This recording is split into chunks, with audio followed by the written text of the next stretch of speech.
লাখ শুকরিয়া আল্লাহ পাকের কাছে যে খুব সুন্দর করেই পাঠিয়েছে আমাকে দুনিয়াতে। এবং দর্শকরা যখন বলে যে সুন্দর, আপনি অনেক সুন্দর, সেটা অনেক ভালো লাগে। আপনি সিনেমার রকম একটা খুব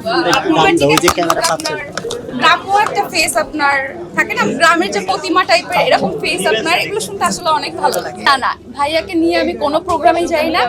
আমার সেক্টর আলাদা, তার সেক্টর আলাদা। যদি আমাদের দুজনকে একসাথে কোনো অ্যাওয়ার্ড দেওয়া হয় বা ওর গানের জন্য যদি আমরা ডুয়েট হিসেবে একসাথে অ্যাওয়ার্ড পাই, তবেই আমরা একসাথে যাই। বাট ওর কাজে ও থাকে, আমার কাজ নিয়ে আমি ব্যস্ত থাকি।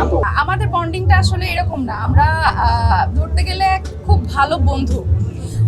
ওর কাজে আমি একদম ফ্রিডম দিয়ে দিয়েছি এবং আমি আমার কাজে কখনো কোনোদিন আজ পর্যন্ত ওর মুখ থেকে বাধা শুনিনি যে তুমি এই কাজটা করতে পারবে না। ও আরো আমাকে উৎসাহ দেয় যে কাজ করো, কাজে ব্যস্ত থাকো। তো আমি কোথায় যাচ্ছি, কি কাজে যাচ্ছি, অবশ্যই সে উৎসাহ দেয় এবং বলে যে এটা ভালো কাজ, এটা অবশ্যই করবা। আমাকে সাপোর্ট করে, খুব ভালো সাপোর্ট করে।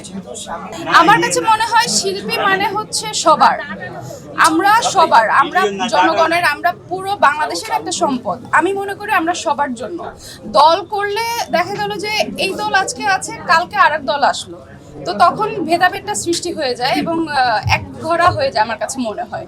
তো আমি রাজনীতি একদমই পছন্দ করি না। আমি মনে করি আমি একজন শিল্পী, আমি সবার সাথে কাজ করতে চাই, সবার হয়ে থাকতে চাই। যখন যে আসবে আমি তার সাথেই কাজ করতে চাই। যারা আসলে সঠিক কাজ করছে বা ভালো কাজ করছে তাদের বেছে বেছে আসলে কাজে স্বীকৃতি দেওয়া উচিত। এমনি হুদাই আমরা যে কাউকে অ্যাওয়ার্ড দিলাম, এটা আসলে ঠিক না।